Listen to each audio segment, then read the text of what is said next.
Good afternoon, everyone, and welcome to the live Q&A with Sherman. How's it going? It is going so well. It is great to see you. Yeah, good to see you too. Your talk is phenomenal.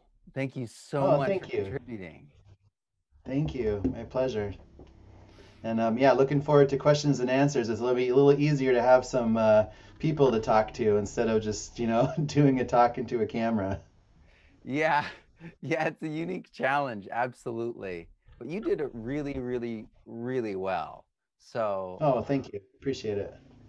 I was thinking actually as you were doing that, and well, as I was watching you do it, that when we're talking about education centers, I don't necessarily want to start a restaurant, but I want to go and learn the history. I wanted to immerse myself in the understanding and the mindset, because as you allude to, it's not just food. It's fiber. It's medicine. It's building materials.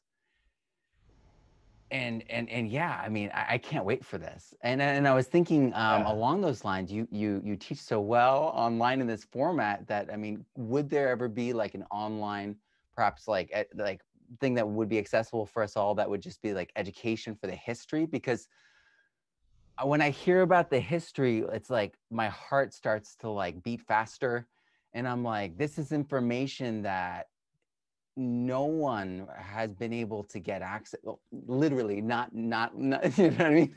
Yeah. Yeah. It's not true that literally. I mean, some people have, but Yeah. some for so many of us, this has been in a shelf in some museum in the back room, and I'm getting chills because it's like this is not just cool stuff. This is sacred family, like, powerful information. And for me, the more I learn about, my ancestors who did incredible things, who were incredible examples, I feel this deep connection, and I want to honor that, and I want to be connected to that and do the right thing in my own life. And the power Right. of that, because these examples, they're so much better than anything we have today, like you talk about too.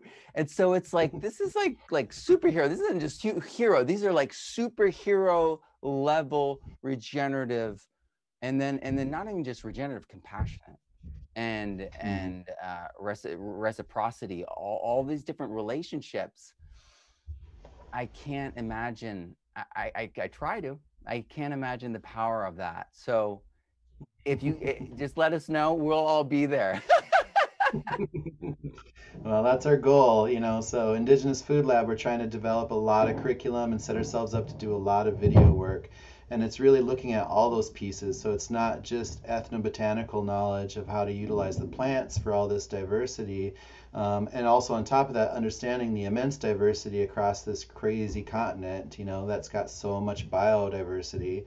It's also understanding the cultural importance of all these knowledge holders, and especially these ancestral knowledge holders who had been here for thousands of generations, and how they lived so closely with the earth, and understanding how they just lived in a much more resourceful lifestyle and utilized so much little waste because they didn't have the privilege to be wasteful.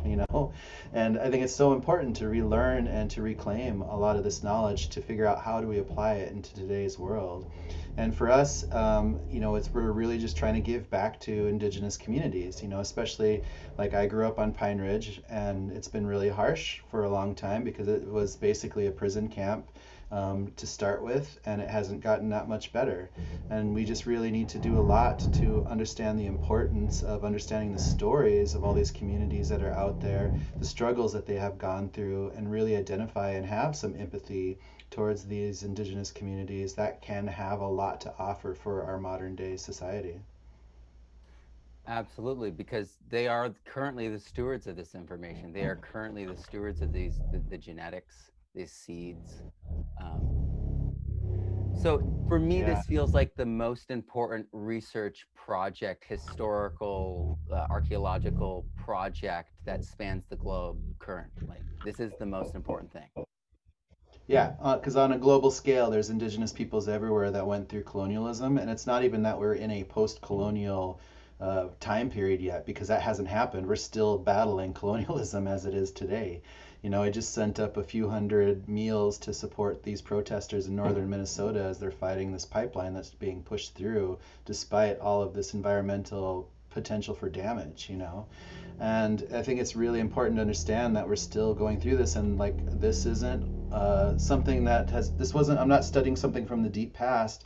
That's just my great grandfather's generation. And so I just look at like 100 years before my birth, where my ancestors had 100% of their indigenous knowledge intact, and within less than a century that's completely dismantled. So by the time I'm born and growing up, I'm learning very little of this knowledge base.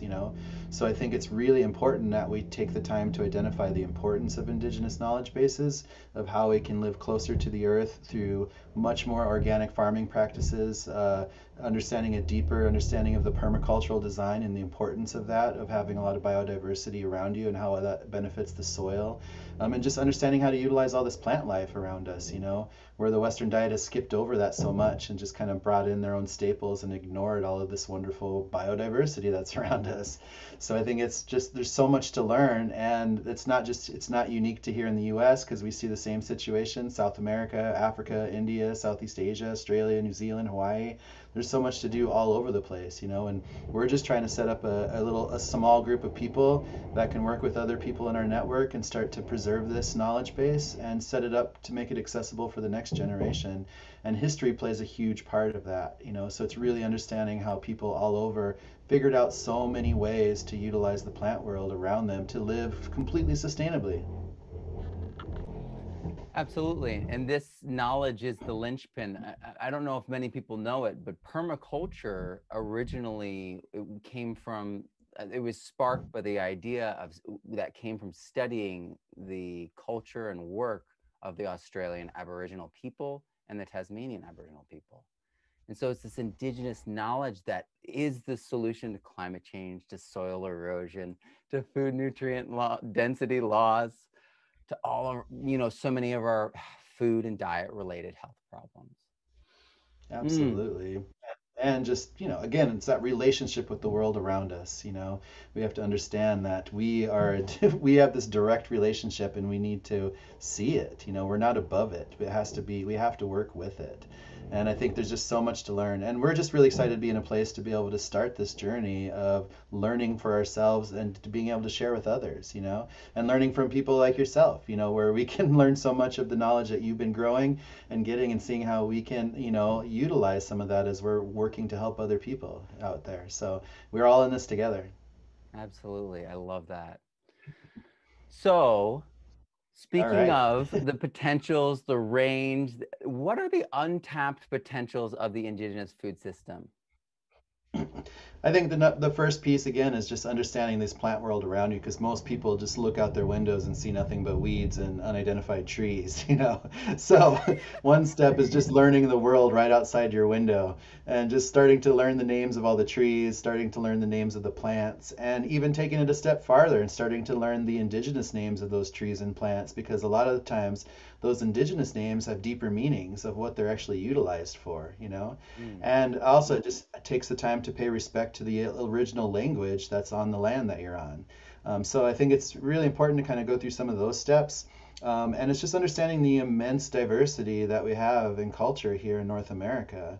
So there's 573 tribes in the US, 622 in Canada, 20% of Mexico identifies as indigenous. So much indigeneity alive, and most people couldn't even name like 3 tribes around them if they had to, right? So we just really want people to be aware of all these indigenous communities that are still well and alive, but also the immense struggles that they've had to go through, because we're still living in a world where there is so much segregation still alive today because of this reservation system that's still in effect. And the nutritional access that these indigenous communities has is awful, So when you see an indigenous community with statistics of 60% type 2 diabetes because of this government food system we've been stuck on for 50 years, it's no reason why. I mean, there's no reason to question what's going on. Like we're getting fed food that's not good for us with this commodity food program. So it's high in saturated fats, high in sugars, high in sodium, high in carbs, and it's just like turning all this into diabetes and obesity and heart disease and all that. Where if we tapped into our ancestral knowledge, we can really make a huge positive change just by having more diversity in our food, utilizing our environment better, setting up better environmental protections. And this is all in the realm of food sovereignty. So we have to take all those steps of what it takes to have true food sovereignty to reach a point of food security. And it's really about localized food systems, is when it comes down to it. That's what all indigenous peoples were practicing. Mm, thank you for that. I've I've watched some documentaries on these topics. I don't know if all the viewers have, but it's when you start delving into what has been done, it is so it is hard to talk about. It is emotionally Hmm. hard to like put, categorize and place in our minds and in our. It is so barbaric and insane. And so what was done and the motivations and the things said and the rationales behind it. Whoa. Yeah. So, Hmm. but on another level, that reaction is good because that reaction means that you're not like that. And so Right. we're in a new day, but we have to recognize the historical context in which we live. So I really Right. appreciate that. I really appreciate that. As And I someone who think this. got his history teacher credential, I felt when I started talking to you privately, and you were like, Matt, I think you should read this book, and maybe, and you were so gentle about it, and it was. I mean, there's so much education. There's so many unknowns, and it's really humbling. And I think that's a good space to start from. Well, it's just so interesting because our education programming that we grow up with, is just a justification of all these horrors that happened in the 1800s, right? So there's so much that we should be aware of that were outright atrocities, that is outright genocide that was going on in many areas all over the place. And it's completely just literally whitewashed when it comes down to it. So if we're going to any high school, even right now today, like we're not learning about a true history. We're learning about a justification of history of what makes America great right now. And people should have a better understanding of these things that happened in the past so we don't see them happen again. And I think that's the most important lesson to learn, is that history will repeat itself if we don't take the time to learn the consequences of some of these actions. Absolutely. I actually was really, really lucky. I went to a high school where they taught me Howard Zinn's A People's History of the United States of America and Lies. My teacher Right. taught me by Lowenfeld. No, Lowenfeld's the soil guy. But it's it's something that broke certain kids in the classroom, and it was a boarding school. So you can imagine their privilege was like, and it was taught by a young African American man. So it was Nice. incredibly painful at times for certain Hmm. students and for all of us. I mean, come on, for all of us. And so yeah, that was a unique experience in my life that I definitely think has shaped me. And Oris Bryant, if you're listening, he became a lawyer, this teacher. But but yeah, no, I value that. But at the same time, until Voices of a People's History came out, I was like, this is still someone speaking for these people, these Yeah. people, so Then many. you take it on to Indigenous Peoples' History of the United States by Roxanne Dunbar Ortiz. Right. And I just did a video interview with her, and just talked about some of these big pieces and some of these changes that had lasting effects on Indigenous communities for times to come. And it starts before the U.S. is even formed, of course. But it's so important to learn the history and the trajectory of what went on back then. Or there's books like American Genocide. I think it's by Benjamin Madley, I think, but it just chronicles he just lays out like what happened in California alone, just making a case that this is obvious genocide because they wiped out over 90% of the population within a 30-year period, basically, you know? Yeah. Just So, anyways, history is really important. It's a big part of it. But of course, you know, where we are today is such an important piece to really reflect. And I think this COVID pandemic is a great time to reset, to think about how we can make positive changes, not only for ourselves and what we're putting in our own body, but the things that we can take the time to educate ourselves on and the people we can connect to. And, you know, just what can we do? And again, like we have to move towards localized food systems. Like we just have to. So like what we're doing right now with Indigenous Food Lab in the cities, we're just a few blocks. Our kitchen's just a few blocks from where the George Floyd murder site happened, and we're right on the strip of Minneapolis where everything was just leveled. So all the buildings around us are completely burned to the ground. And so back when that happened, we got our kitchen up and going, and we started just pumping out healthy indigenous foods just to support our local community. So we were doing 400 meals a day, mostly to the homeless population, which just exploded this last summer and is predominantly native in our part of the town. So we are sending out 400 meals, but part of this work is where we're finding this funding to feed people, but we're also making sure that we were taking these funds and purchasing as much as we could from all of our local vendors. So we are supporting our local food system first and foremost, at the same time making sure that healthy food was accessible, you know, and just making sure it was out there because there was other food support out there. But sometimes you go to these homeless encampments and be like, you know, thanks so much for this like healthy food because like somebody just dropped off this huge bag of bread, but nobody wants a garbage bag filled with white bread that's all old past its expiration date. You know, that's right. not food support really. So like I think it's just really important to normalize making sure healthy food is out there. And this last week we just sent 13,000 meals out just this last week to tribal communities all across the state, just again to help normalize access to indigenous healthy foods, you know.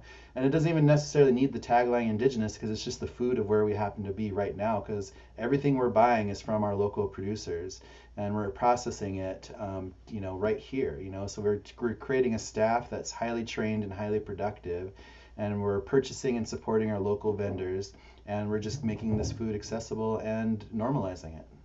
Mm.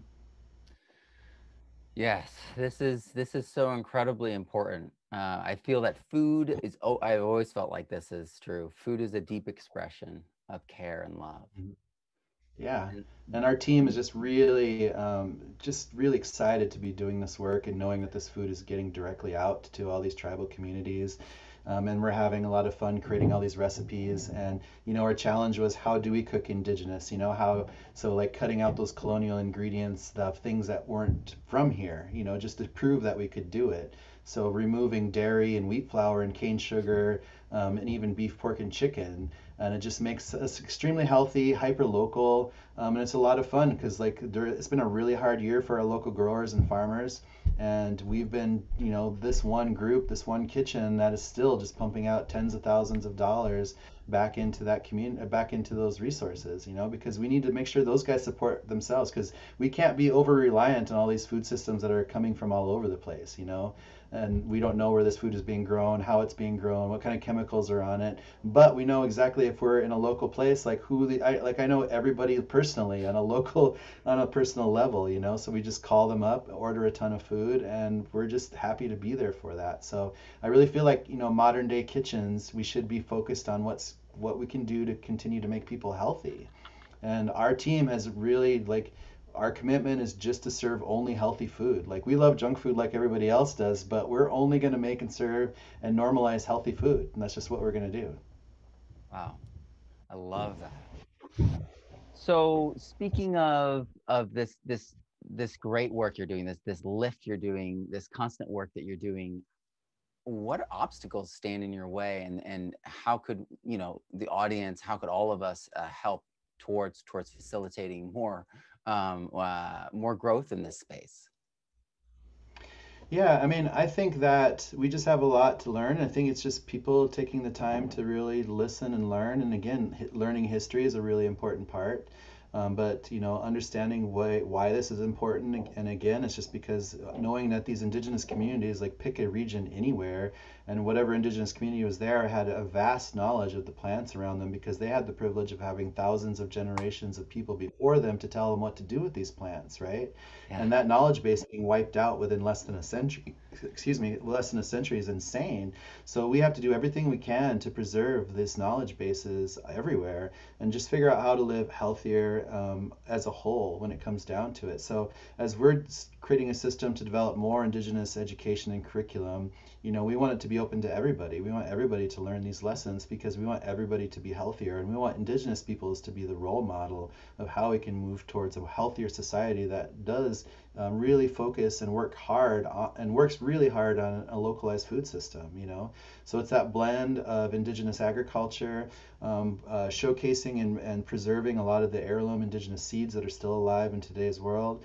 At the same time, understanding how to implement more diverse biodiversity into the growing areas and utilizing the permaculture designs that are out there to really maximize and just make a healthier soil situation for where we're doing it.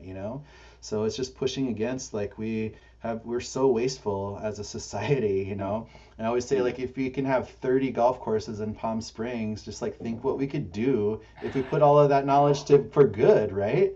Like, that's Right. insane to fly over a desert area and see all these beautiful green areas. And if we could do that, we should be feeding tons of people for free. Like, there's no reason to capitalize off of food systems. We need to be making accessible, healthy food for everybody. It should not be a zip code or an issue because of the color of your skin. Everybody should have access to healthy food. Yeah. I dream of that world where from a young age everyone learns how to live regeneratively with the world around them, and that means the world around them is filled with food, and Yeah, that everyone just grows up knowing that there's food everywhere. right. It's a beautiful, just Yeah, simple solution, to all the it should be. problems around Yeah, food. I've worked in the kitchens my whole life, and it's interesting. I'll work with some kids, and they've been so isolated from food systems, they don't know anything about anything. They don't even know what celery looks like, for example, right? Let alone, like, they wouldn't know what to think of anything outside. And I just think, like, we just really need to change what's important in our education, and what we're really filling our heads up. So I used to tease on my presentations all the time that our kids can name more Kardashians than they could tree species. And that's probably still true right now. It's probably a little bit dated, but it's probably true, right? So, like, we really need to think of what's important for people, and what's important for our next generation, especially for our kids. Like, Hmm. it's really important that our kids grow up having this information and access to this knowledge base. But as a society as a whole, we just need to really rethink what our education departments are structuring. So, and it's dangerous. Things can go sideways fast because just look at this administration that's exiting right now. They were pushing for more patriotic education to re-whitewash the education system that was already out there. So again, it was just that re-justification of all of this privilege and white supremacy that has been the history of the United States, where we need to learn from all the atrocity and genocide that happened and just understand how we can implement that to have a deeper understanding, to have more empathy, and understand, like, why indigenous people stand up to fight for the environment so much, because we feel like we're related to these environments. We're related to all these plant species who have been there with our own ancestors. So it's really important that we can connect on those levels, but education is the point, is the center of it. Like, we need the education. Absolutely. Mm. So many have expressed a deep desire to take part in the indigenous food systems of their bioregion, to cook your recipes, to cook other recipes, and to spread the amazing food and regenerative power of indigenous cuisine. But they want to do it in a respectful way. Can you give us Mhm. some insight how to do that best if a non-indigenous person wants to Well, start supporting and adopting this yeah, understanding? I think part of it is that key word there is supporting, and not capitalizing, because the last thing you want to see are non-indigenous chefs creating indigenous restaurants because they think it's a fad and they think they can make a ton of money off of it. That is capitalization, right? And that's cultural appropriation at its finest when it comes down to it. So, but what we should really be doing, and the work that we're doing, like the tier that we have of purchasing food is trying to purchase from local indigenous food producers first. And then we're purchasing from other regional or just national indigenous food producers where we can find them. Then we're supporting our local community, so we're buying everything local at that point. And at the very bottom of that list, we're buying organic food, from like a bigger distributor, right? So I think it's really important that we do everything we can to support our local food systems, number one, but we're taking it a step further by trying to support our indigenous food producers and even trying to create a situation where we're hoping that we can help create more indigenous food producers by showcasing in this huge demand that there can be for regional indigenous foods in anywhere you are. It doesn't matter if you're as parts of Canada or the southeast United States or down in Mexico. Like, we should be really focused on our localized food systems. So I think that that's just part of where it has to be, is just, if you want to respect and support, that's what you have to do. You have to pay respect and support. Learn what you can do to find and support any indigenous chefs or entrepreneurs, and just see whatever support needs to happen to create more indigenous food producers. That's what we really need. But I think we're gonna do a good job of influencing and being role models. And plus, we have this kitchen where we've got 24 employees on right now that's largely indigenous. So they're going to be creating a whole new generation of empowered indigenous chefs that are going to be super creative. Some of them might turn into food production, and we're just going to be able to pump out more and more of the skill set. And our goal, what we're doing is, we have this training education center set up in Minneapolis, and we're just starting to get everything going. But our goal is to work directly with tribal communities, help them to develop their own culinary programming, working with us so we can do it in their language, utilizing foods that's local and traditional to them, and then being able to do that over and over again all over the US. So everywhere should be unique, because we should be able to drive across this landscape and visit indigenous focused food businesses everywhere you go. And that way people can help support not only those food businesses, but the indigenous peoples producing a lot of those foods. But we utilize a lot of non-indigenous food growers around us and support them too, because that's an important part of our food system, and that's an indigenous way of looking at things. And again, it's just not about capitalization. Like, we want people to live healthy and live well and be able to support themselves and make a living, but it's not just about capitalizing because they think it's a fad and they think that it's something that can make them cooler. It's not an ego project. Like, we need to think beyond that. Absolutely. Wow. Whew. So many thoughts in my head. This is so good. Thank you so much for being here. What do you think is the most meaningful aspect of this work for you? Because so much of it, I mean, I'm like at different times fighting back tears. But what for you is the thing that you wake up and you're like, I can't wait to do this today? I just feel like there's so much to do. There's so much to learn. Like, I'm never going to see the end of this education before my lifetime, and that's fine. I'm totally fine with that. There's too much to learn out there. All we're trying to do is build something for the next generation. So we're thinking that far down the road. We're just trying to set up something so this next generation won't have to struggle like I did to try to understand what my own heritage food was, and to go even further to open it up and to make other people aware of the importance of this knowledge base. Because again, I hope to at least see that we can replicate this food lab all over the nation, but I hope to see that we can start to replicate it in other areas around the world. Like, again, we could have a food lab in Hawaii, Australia, New Zealand, Southeast Asia, India, Africa, South America, right? Everywhere. And we need to really focus on preserving a lot of this knowledge base. So what I'm mostly excited about is just like, there's just so much to learn, there's so much to do, and there's just no better time than to do it right now. And I just want people to just see like how exciting this can be, and I hope that our organization can continuously grow, and then we can find more partners like yourself to work with to help educate ourselves and our team, and just pool all our knowledge bases together, for all of us. Absolutely. So I've got some questions here from the audience. All right, let's do it. Okay. Hello, Chef Sherman. You seem excited to share with non-Indigenous peoples also the importance of Indigenous foods and hyperlocal nutrition. What advice would you give? Oh, this is the one. Everyone's asking the same question, but it's okay. This is this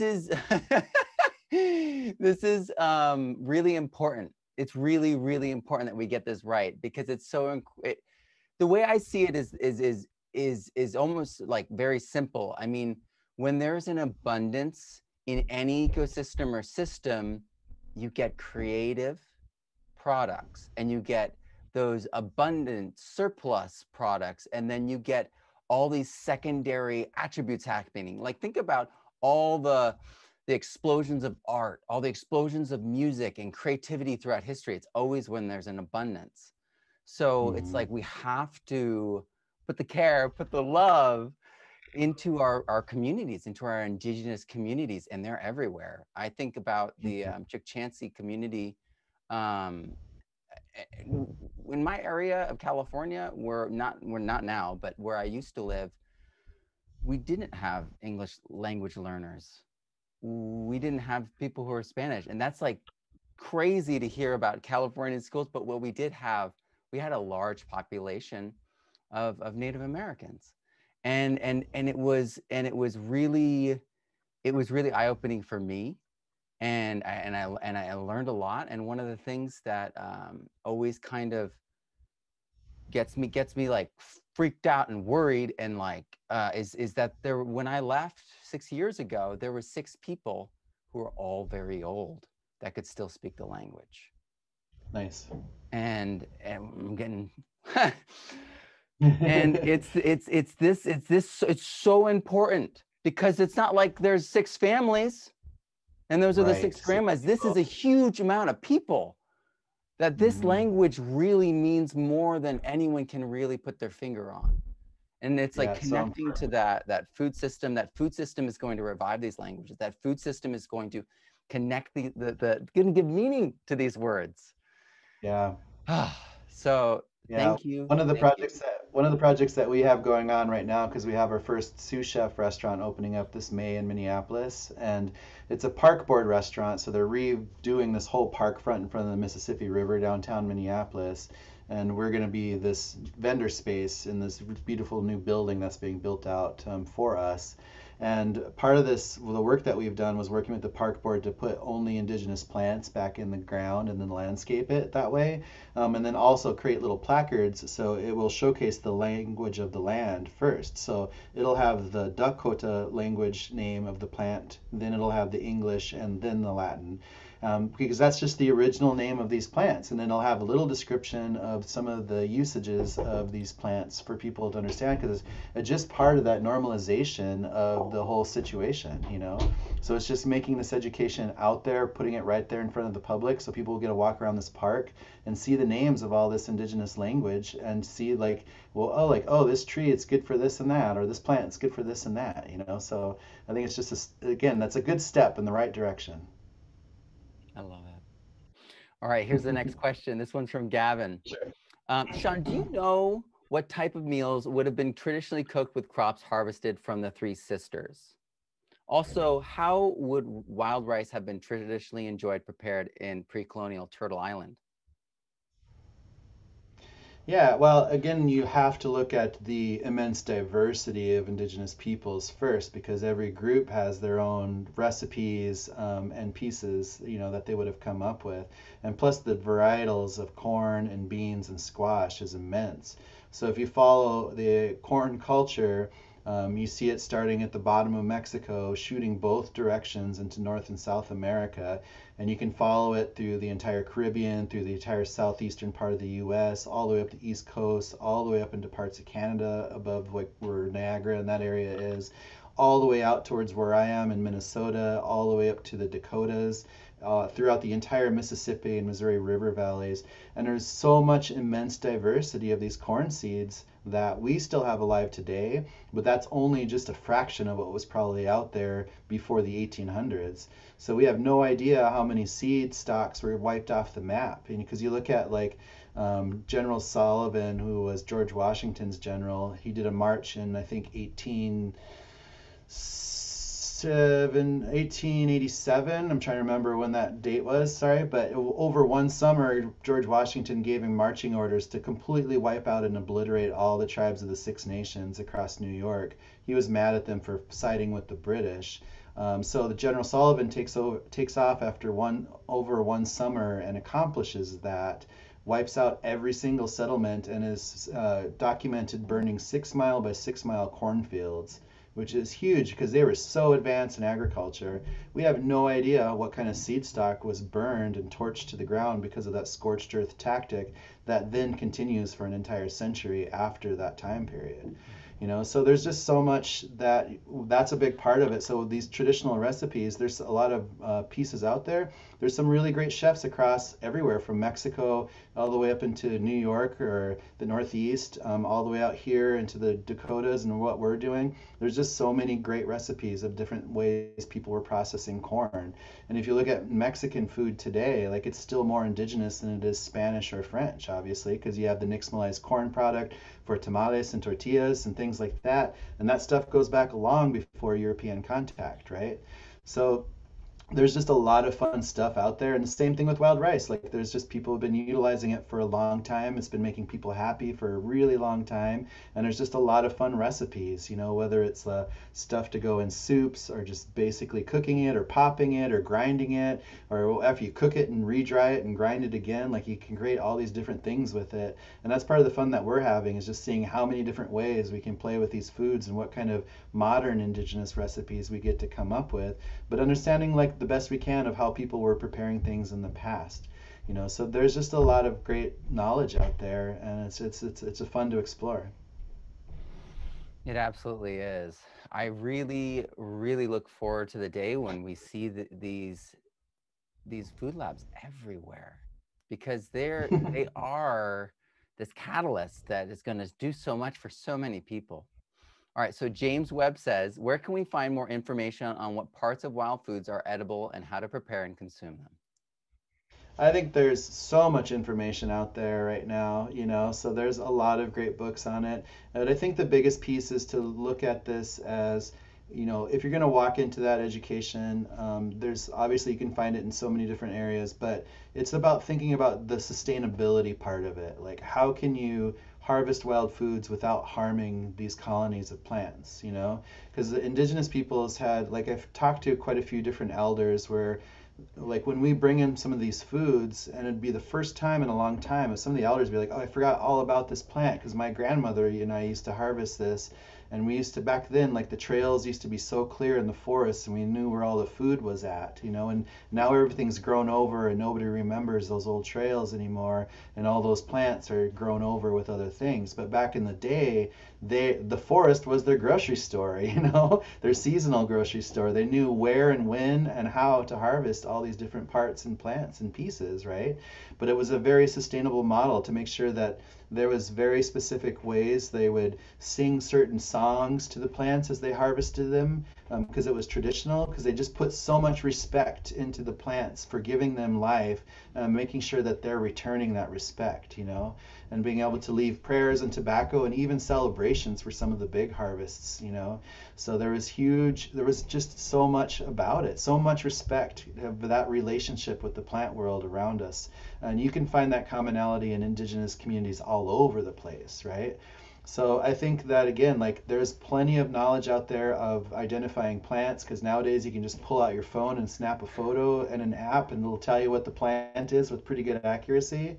But I think that, as a personal journey, you have to take it yourself further and figure out, like, how do I really know what I'm doing with this? Because we see so many people just over harvesting things because they're not taking the time to learn. Yeah, in the mycological community, they're seeing like chaga being Oh, just harvested, absolutely. yeah, obliterated. And it's Yeah. like these things Yeah. don't, quickly develop. These take No, time. you don't grow it overnight. Yeah, and the Yeah. same thing with ramp. You just follow ramp production in any area, Like, I think, isn't it illegal in some of the states because they just completely wiped them out because people just didn't know? Like, take the time to learn how the plant works before you just start pulling everything out of the ground, right? It's brutal.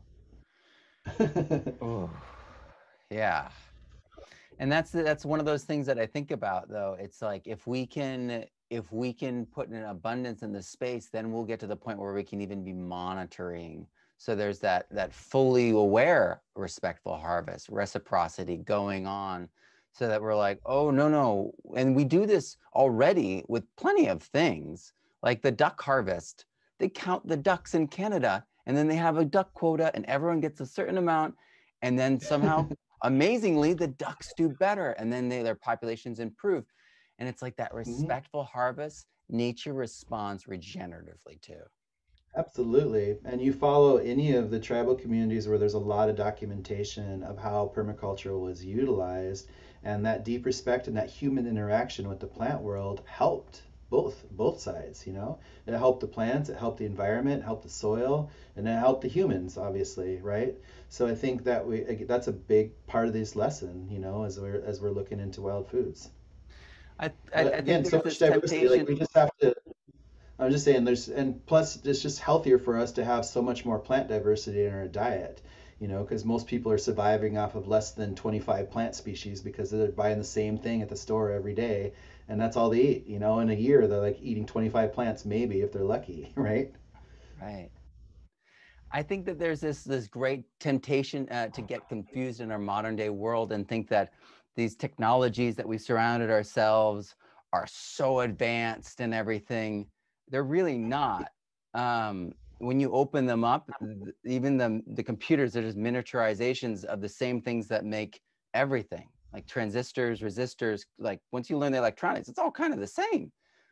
And the thing is, when you look at how sophisticated photosynthesis is, when you look at how sophisticated a watershed is, there's no comparison. They're not even apples to oranges. They're like galaxies and a plastic cube. Like there's like one's like living and this fantastic, and one's this inert, just meh. And and it just seems it's just so obvious from this hindsight perspective that the colonists showed up and couldn't understand the level of sophistication of how advanced these indigenous cultures were. It, it, I mean, they thought it was wild. It was meanwhile the most sophisticated and well-tended ecosystemic system coast to coast, like And so diverse. than that Yeah, continental region. I would say on the other side of the world, Australia was also doing the same thing. And it's absolutely. these examples that are really going to guide us out of the situation that we're in. Yeah, I mean, because this is a great way for humanity to make sure that we have enough food for everybody in the future. Because right now, with the systems, this is not the epitome of agriculture where this industrialization age has taken us, you know? Because again, like so much chemical is going into the soil, which is getting into our watersheds, which is getting into our houses, which is getting into our bodies, you know? And it's in our foods. Like you can't even escape it. You go into any grocery store and how do you steer clear of something that has glyphosate on it, right? Like it's intense. Crazy. So, and people don't know it. Like we're just lab rats for these huge chemical companies to see what's going to happen to us in 40 years after consuming all this for too long, right? So like we just have to take the time now to figure out how do we make a better food system, and part of this is looking at the past, how people had already figured it out by living here for thousands of years. Absolutely. So here's an interesting one. Misty Collins asks, um, wondering about fermentation as a food preservation method. Was that commonly done, and then how was it done? Fermentation, it takes different forms. So you can find a lot of fermented corn recipes wherever corn culture fell. So all throughout Mexico and the East Coast, and even in the Dakotas along the Mississippi, Missouri River valleys, you find a lot of maple as being a fermentation piece. On the West Coast, especially northern Canada, all the way up into Alaska, you find a lot more fermentation of proteins like fish and seal and whale and pieces like that, and utilizing seaweed. And there's a lot of information there. You can find a lot of like desert fruits in northern Mexico and southwestern U.S., like the um, uh, saguaro cactus fruit. So there's still like some recipes for that, and just some very simple fermentations all over the place. So it's definitely there. It was for me a little bit more evasive, but I did start finding it more and more as I researched and dug in a little bit deeper. And it's super interesting. Like there's just a lot of cool knowledge out there. Absolutely. I think we're still learning today. gathering the pieces of information, I interviewed this mycologist who was telling me how he was learning by studying history of how Mm-hmm. seeds were managed in pre-colonial times. And Mm-hmm. it's fascinating because they would gather wild cousins of the plants they were growing and then boil in water the roots of those plants and then apply that to the corn or other more domesticated cousins that they were using. And it's Mm-hmm. like, whoa. I mean, it just opens up like a huge door, and it's like hyper scientific. Like you want to get sciencey, they were doing it. And Yeah, it's well, just that transition of turning teosinte slowly into what we see as modern day corn, like that progression is insane. Like that took a lot of thought to get to those points, you know? yeah, and then we now have this knowledge that like there's mother trees and they nurture their younger trees as they grow up. It's like what was the teosinte giving to those other, because they were always grown at the border, not in Mm-hmm. all places, but where Mm-hmm. they were grown on the border or right next to the corn. And so they were Mm-hmm. always there, always next to each other. Meanwhile, this is 10,000 years of work. There's so much to learn there. So much. That's true. Oh, so Great. How are we doing on time? Should we go through a couple more questions? yeah, we could do, if you have time, we could go to the hour. Yeah, I'm fine. I can go the Okay. hour. Yeah. All right. So I have two questions here. Okay.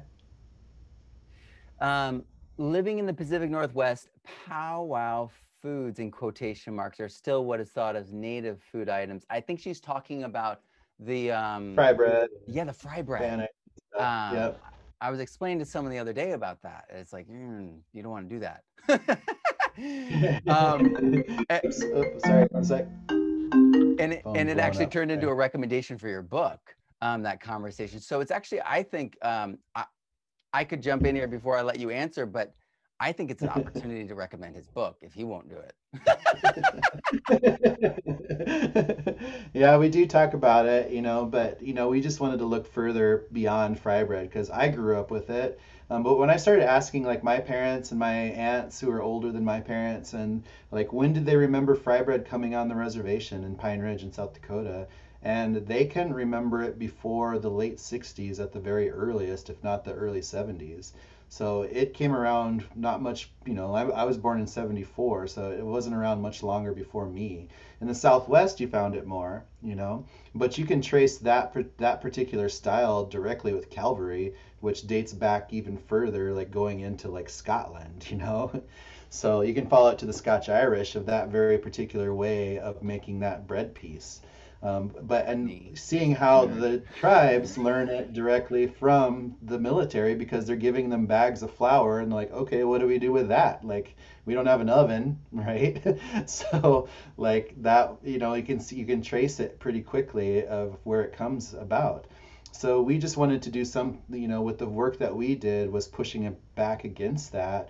And again, like just removing the obvious colonial ingredients of things that didn't really work here, and how can we make foods that taste more regional indigenous. So again, that removal of flour, dairy, cane sugar, beef, pork, or chicken, and we were able to put ourselves in this mindset to create all sorts of stuff with things around us. So utilizing wild rice flour and utilizing, drying out tubers into a powder and making something out of that, or seeing how many different ways we can do stuff with corn or whatever it is. So there is all sorts of other things to try.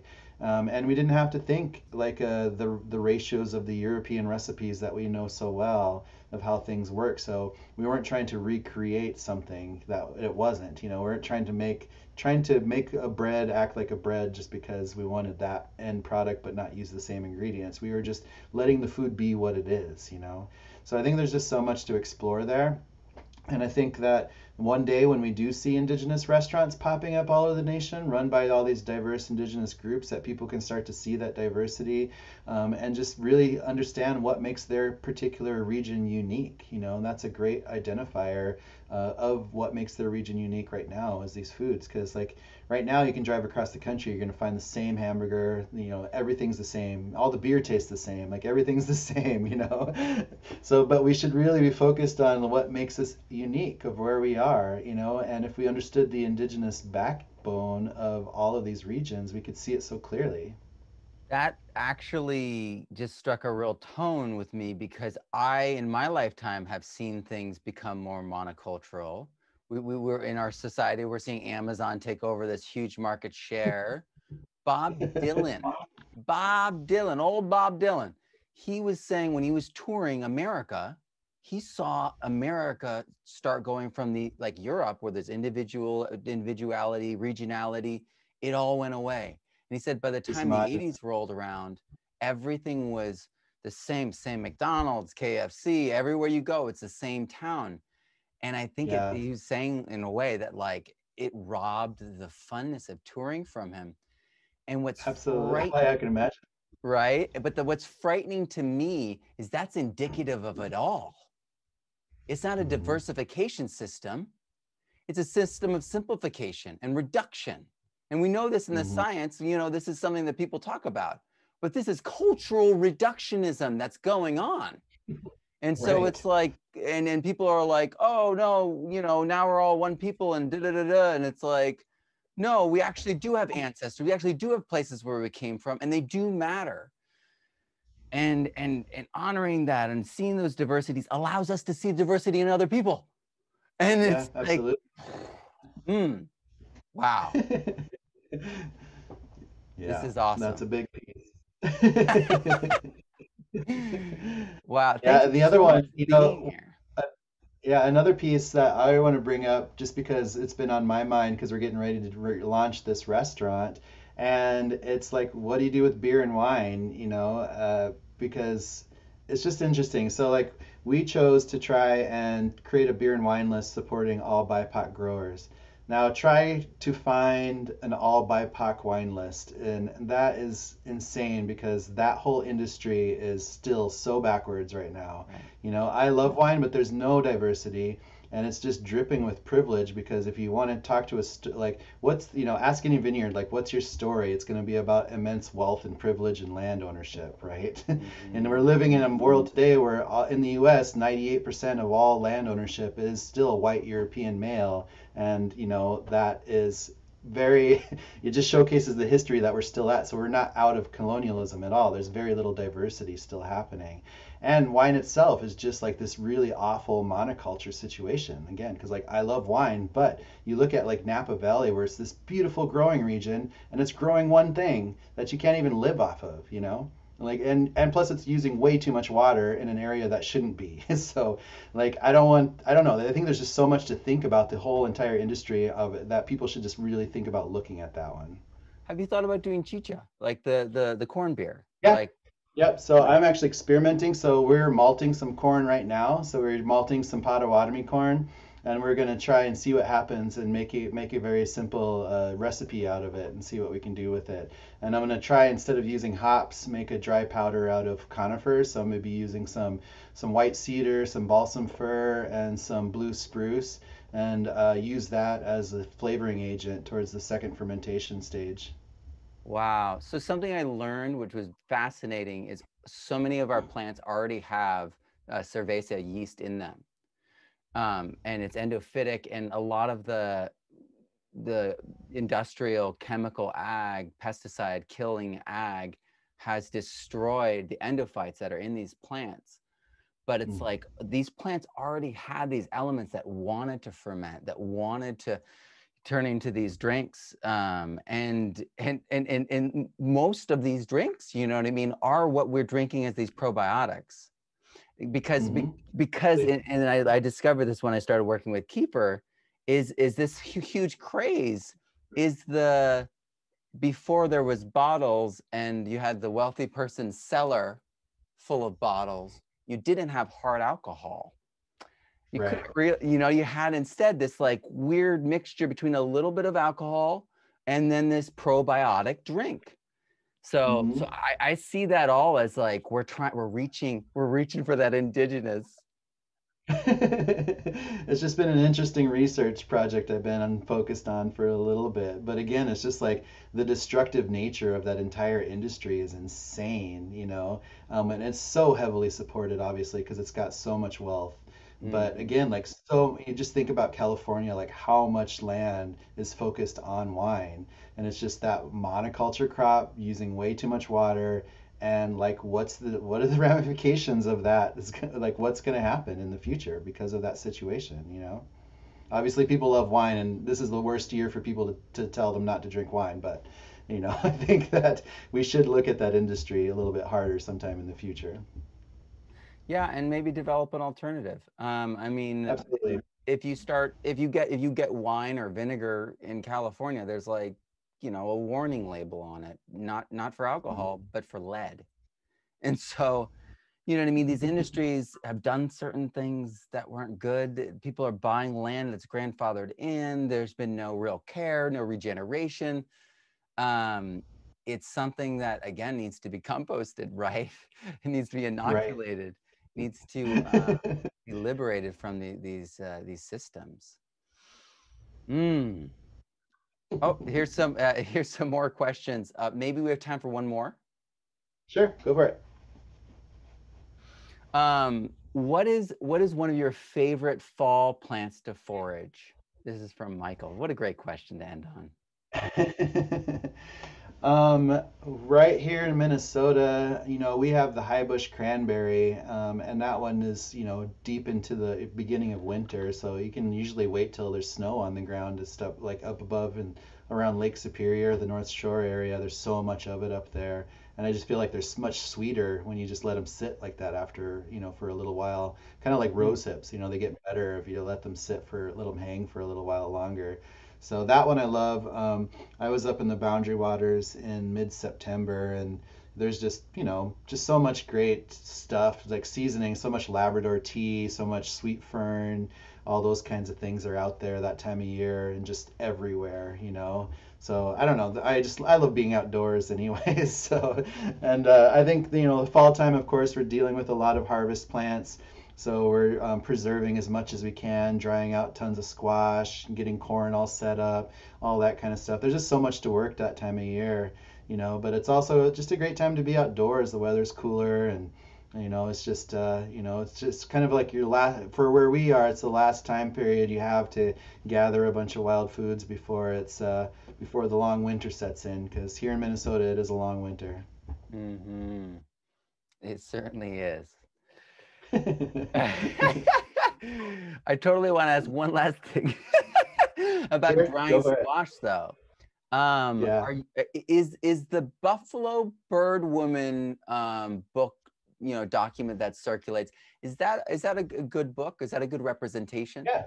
Okay. It's a great book because they recorded a lot of great information. And here in Minnesota, actually, at the Historical Society in St. Paul, they have all the stuff. So we've been able to see her tools like there, like pick them up, like hold them. All those cool like antler rakes she made and the buffalo shoulder bone hose. And we've been able to go to some of these big indigenous food gatherings that we've done over the past few years and like recreate some of that stuff because like we were harvesting a bison, breaking it all down, and then like recreating some of those tools too on the side, you know. So Yes. that's just really cool. And there's, but yeah, she, I think, you know, not only is that a great documentation of indigenous agriculture where there's way too little information out there on that situation, but also coming from that female perspective, which Mm. again, like finding a female voice in history is almost non-existent, and then finding an indigenous female voice in history is even more rare, you know. So I think that book really does hit it, even though you know she had help with a documentary person helping to record her words, but we're so happy that those words are recorded and we have that perspective alive today. Oh, thank you so much. It's one of my favorite books. Yes, Oh, awesome. all right. Well, I am just I feel just so pumped, so excited, and I just want everyone to do whatever they can to support what you're doing, because this is the linchpin. Well, thank you so much for your time, and look forward to working with you more. And if anybody has any other questions, feel free to reach out to us direct anytime. Find us on our website. So you can go to natifs.org, which is the name of our nonprofit. It's an acronym for North American Traditional Indigenous Food Systems, natifs.org. Or find us on the Sous Chef. So if you Google the Sous Chef, you'll find it all over this place, and that's SIOUX. So a little play on words there. Perfect. Thank you so much, Sean. Thank you.